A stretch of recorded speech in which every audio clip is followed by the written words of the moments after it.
Hello. Just feeling grateful. Exploring. I'm supposed to drive home and take a bunch more classes tonight with Brian on our home ownership.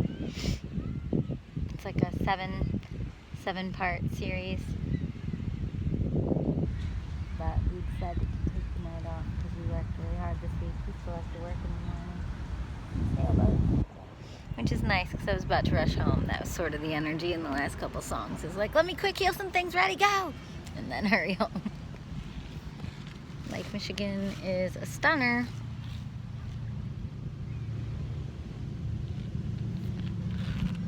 Beaches everywhere. This is what we wait for all year, all of us Lake Michigan people. That's why we're here. Now, that's not a lake view, but I'll write a song.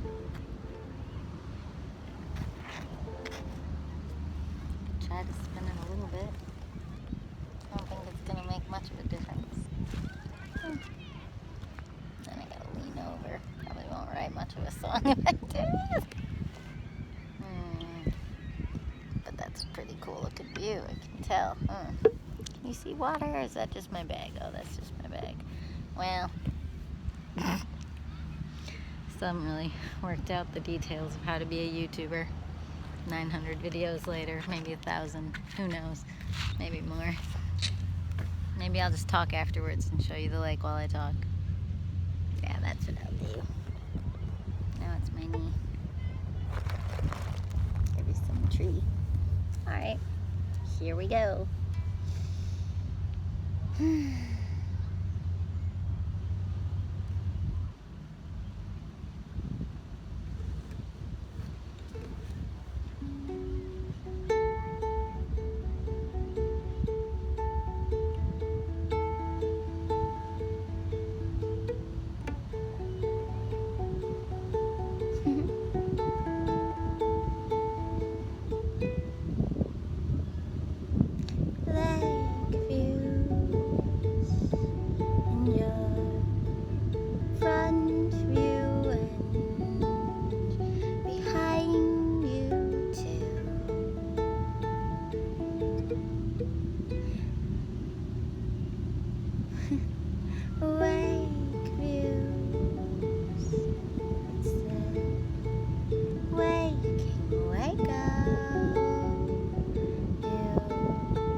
Wait for your turn, dear.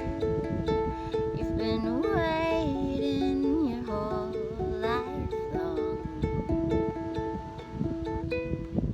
It's time to admit you want to have your own song. Comes from choosing something, dear. It comes from choosing to be clear.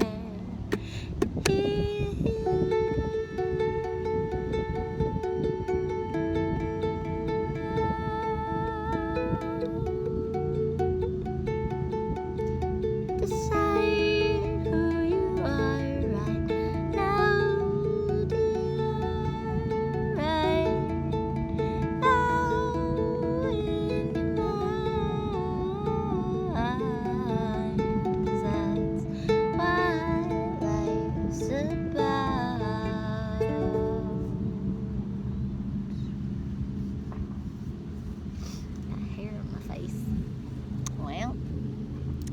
It's a little song about growing up.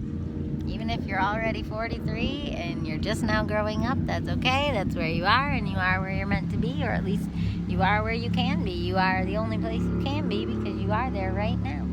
And you couldn't be somewhere else, or you would be somewhere else. If you could be somewhere else, you would be somewhere else. So you've done the best that you know how to do with the information you had.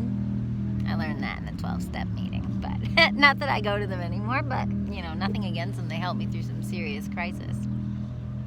But in my case, my real thing was needing Al-Anon, which is for people who are choosing to support and love and stay with people who have addictions. And then, I guess my second choice would have been like something related to food, but those problems actually those types of meetings actually made my issues much worse because they made me more rigid. So some people believe in that. I needed the opposite as a songwriter. I needed a lot of room to be free, a lot of room to explore my trauma, a lot of room to then later decide I wanted to let my trauma go. I think systems oftentimes get stuck in one thing. A whole system can't change from being a church to being a 12-step meeting, to being a spiritualist meeting, to being an Episcopal meeting, to being a place that celebrates creativity, to then being something that's looser than all of those things. Like a system or a community or a group can't keep changing identity. So for me, because I am a person who is like a bird, but a bird that doesn't have a set flock, I'm like a independent solo flying kind of bird, migrating all the time. And because I've been that, and that's been a way that I've found myself and found what things are worth staying for me, then plugging into systems can be dangerous for me because a system can't change as easily as I myself can change.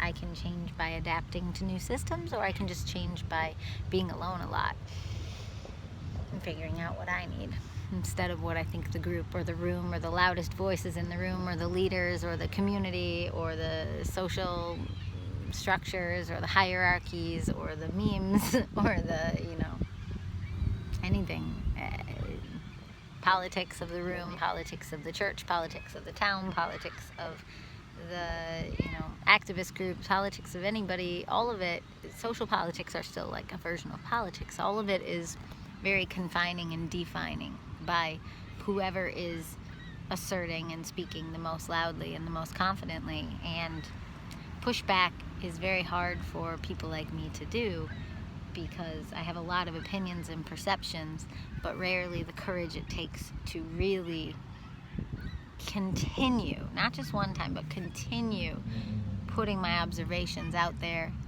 when they are controversial. Tiny story, I've told this one before, but in 2016, after who got elected, I don't even think of him anymore, woohoo! I went to one political meeting after the Women's March. It was in Holland, Michigan, and we were all finding strength and kind of banding together and talking about our experiences and ways that we were gonna take little steps towards change. And I ended up, when it was my turn to speak, it was a room of like 100 people, and I have no problem with lots of people, especially, I had spoken and shared as a performer and also in like 12-step rooms, like I was saying, like I had no problem with that, but it was more that I felt a uselessness of it because I was the only one who just started crying and saying, I don't understand how I can rise to this social pressure I feel to get more involved, which is what I was seeing constantly on Facebook.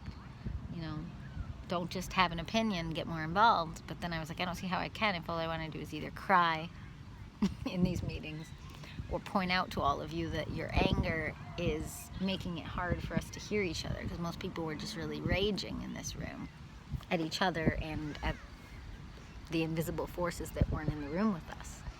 And I was like, this doesn't feel positive, this doesn't feel uplifting or healing or like it's going to lead somewhere that's going to be constructive.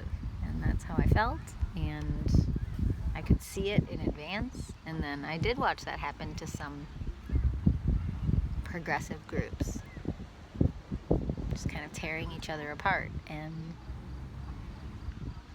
anyway, but I don't mean to tear them apart behind their backs now.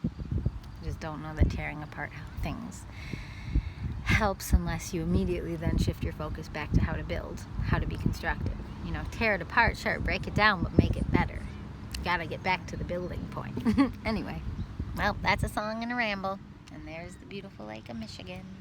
Lake of Michigan. And the boat. And some birds.